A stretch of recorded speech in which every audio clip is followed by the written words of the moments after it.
You can imagine it, you know, it's a whale ship and stank like hell, the maggots, you name it, the whole lot. You know, to get, say, 30 blokes with different temperaments, you could, living together for 3 years, I couldn't imagine.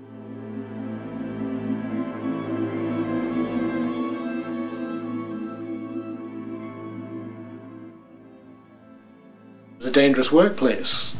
The ship would be rolling around, and the immediacy, the environment they're working in, the physicality that's required.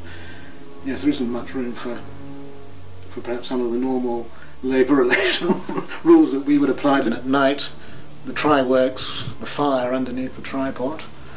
There would be hot oil, there would be large pieces of blubber lying on the deck. And of course some of the masters could be psychopaths in some regards. You know, crew members could be strung up in the rigging by their thumbs, you know, for hours, and they're exposed to the weather. It can be very, very hard, because there are people always deserting, there are people who are being injured, people who are dying at sea. Quite often they would recruit from the Bunbury or from Albany. If you were a young person, you could be shanghaied into a crew. You would be in a pub, you might get drunk, and a crimp might sort of lure you into a boarding house, and then the next day you might wake up on board a vessel going somewhere with a very sore head. Who'd never been to sea before, never been on a ship, weren't familiar with the ways of a ship or how to handle themselves in a ship, and sometimes they'd fall overboard.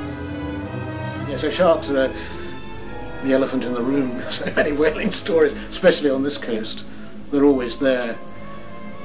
Be pretty horrendous, for sure. Yeah, I mean, crew we paid on the basis of a lay, and a lay was a proportion of the value of the catch, of the oil that was recovered.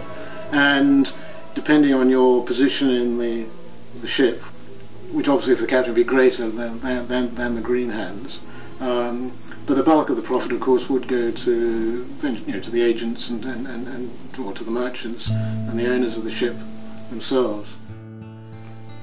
As a master mariner, as a master of a whaling ship, there was an expectation that you would catch whales. You would bring a profit to the owners, to the merchants, that you would come back with a ship full of oil. Your ability to kill a very large animal would have such a big impact on your status in the community, which I think is an age-old phenomenon of the human condition. You know, how many dinosaurs could you have you killed today? You know, and your status depends on that. You know, the great hunter.